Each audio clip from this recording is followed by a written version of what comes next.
lady who was in paralytic condition. आणि एक जी स्त्री होती जी पक्षघात तिला झाला होता.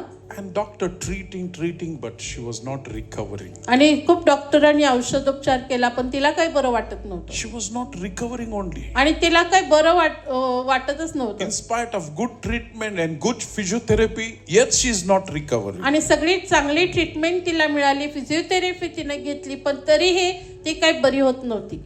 And doctor came and told her. आणि मग डॉक्टर साहेब आले आणि तिला असं म्हणाले, Is anybody has hurt you? काय कोणी तुला दुखावलेलं आहे का? Are you upset about anybody? आणि कुठल्या गोष्टीमुळे तू दुःखी झाली आहेस का? Why can't you make a call and speak to them? आणि का बरं तू त्यांना फोन कर आणि तू त्यांच्याशी बोल.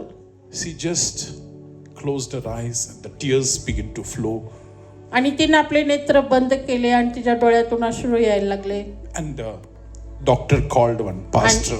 आणि मग डॉक्टरांनी एका पाळसाहेबांना बोलावलं. Doctor said my treatment is finished. आणि डॉक्टर असं म्हणाले की माझं जे ट्रीटमेंट आहे ते आता संपलेलं आहे. But she is not recovering. पण ही काही बरी होत नाहीये. Can you pray for her? काय तुम्ही तिच्यासाठी प्रार्थना कराल का? Pastor came and said same thing. आणि पाळसाहेबांनी येऊन तेच गोष्टी तिला सांगितल्या. Is there anybody has hurted you? काय तुला कोणी दुखावलेलं आहे का? And she again closed her eyes, then tears began to roll. आणि पुन्हा तिने आपले डोळे बंद केले आणि तिच्या डोळ्यातून अश्रू वाहू लागले. Pastor said you need to say I forgive. आणि पाळसाहेब असं म्हणाले, तू असं म्हणायला हवंस की मी क्षमा केली आहे. She said I cannot forgive. I hate that person. आणि मी त्या व्यक्तीचा द्वेष करते. I cannot love him. मी त्याला प्रेम करू शकत नाही. I am in trouble because of one person. आणि त्या एका व्यक्तीमुळे आज मी संकटात आहे. No, I cannot forgive. आणि मी त्याला क्षमा करू शकणार नाही. Pastor said, पाळसाहेब असं म्हणाले, the word of God says you forgive. आणि देवाचं वचन असं सांगतं की तू क्षमा कर.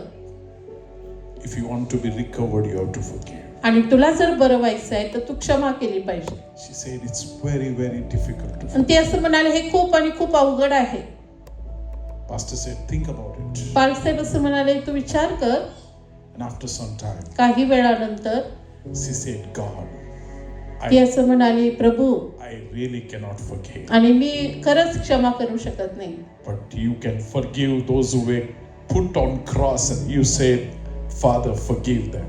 आणि तू असं म्हणालास की वधस्तंभावती असताना ज्यांनी तुला वधस्तंभावती ठेवलं की त्या लोकांना प्रभू क्षमा कर. I need that power this morning. आणि मला त्या सामर्थ्याची आज गरज आहे. And she said, I forgive my husband. आणि मग ती म्हणाली, मी माझ्या पतीला क्षमा करतो. I forgave him. मी त्यांना क्षमा करते.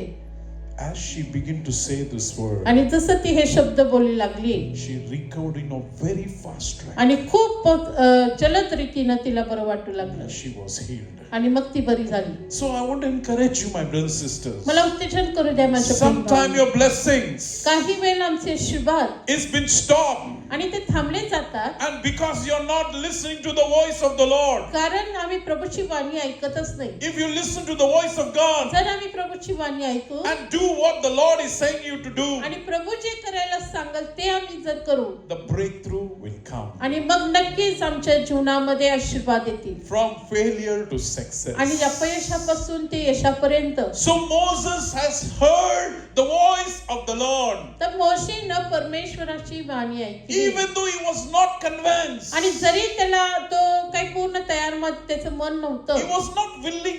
His spirit was not willing. आणि त्याची काही इच्छा नव्हती. But he understood it is the God of Abraham, Isaac and पण Jacob. त्याला हे कळून आलं, अब्राहम, इसाक आणि याकोबाचा हा परमेश्वर आहे. Even though he cannot believe himself. आणि जरी तो स्वतःवर विश्वास ठेवू शकत He नाही. did not have a desire to obey the Lord. आणि With प्रभूची आज्ञा excitement. पालन करण्यासाठी त्याची इच्छा नव्हती. But still he listened what the Lord is पण saying. तरी देखील प्रभू जे सांगत आहे ते त्याने केले. I want to encourage you, even when you are not willing and excited, but when you obey because it is the word of God, there is a power, there is a blessing which is released in your life. आणि आपली इच्छा नसताना देखील हे देवाचे शब्द आहे, इच्छा आहे म्हणून ज्यावेळेला आम्ही ते गोष्टी मान्य करतो, ऐकतो, तर आमच्या जीवनामध्ये आशीर्वाद यायला सुरू होतात. Can we say amen? आमेन. शेजाऱ्याला म्हणूया, शेजाऱ्यांना असं म्हणूया, जरी तुमची इच्छा नसेल, जरी तुमची इच्छा नसेल, देवाच्या वाणी ऐका. देवाची वाणी ऐका.